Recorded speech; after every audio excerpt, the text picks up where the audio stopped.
नन्ही नटखट परी की कहानी। एक बहुत ही शरारती और नटखट परी थी और उसका नाम छोटी परी था।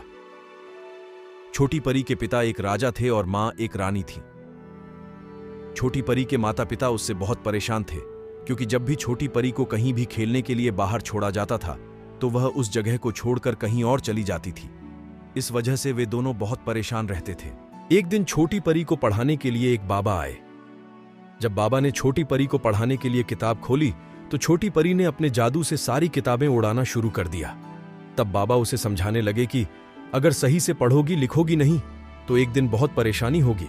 एक दिन छोटी परी सभी की लगातार डांट से परेशान होकर एक पार्क में जाकर बैठ गई और सोचने लगी कि मैं बहुत शरारत करती हूं, इसीलिए सभी परेशान हो जाते हैं और मुझे कहीं खेलने नहीं देते और डांटते रहते हैं। जब छोटी परी पार्क में बैठी थी तो वहां एक जादूगर आया और उसने देखा कि वहां एक छोटी परी बैठी हुई है। जादूगर ने सोचा कि अगर मैं इस परी को पकड़ लूं और बदले में राजा से कुछ मांग लूं तो मुझे मिल जाएगा। जादूगर उस छोटी परी को लेकर अपने घर चला गया।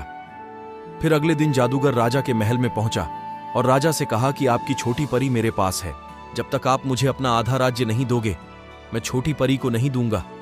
और फिर उसने राजा को 2 दिन का समय दिया और वहां से चला गया। जादूगर को यह नहीं पता था कि छोटी परी बहुत शरारती थी। छोटी परी ने जादूगर के घर से सारा सामान इकट्ठा किया और अपना रास्ता बनाकर वहां से निकल गई। जब जादूगर घर वापस आया तो देखा कि वहां छोटी परी नहीं है और उसका पूरा घर बर्बाद हो गया था। वह बहुत परेशान हो गया। 2 दिन बाद उसको आधा साम्राज्य मिलने वाला था और छोटी परी वहां नहीं थी। जादूगर ने छोटी परी को बहुत ढूंढा लेकिन वह नहीं मिली। थक हार कर परेशान होकर जादूगर घर चला गया और उधर राजा भी बहुत परेशान थे और अब फैसला नहीं कर पा रहे थे कि क्या करें क्या ना करें। तभी राजा की नजर छोटी परी पर पड़ी जो उड़ते हुए चली आ रही थी। उसको रानी परी ने भी देखा। दोनों बहुत खुश हुए।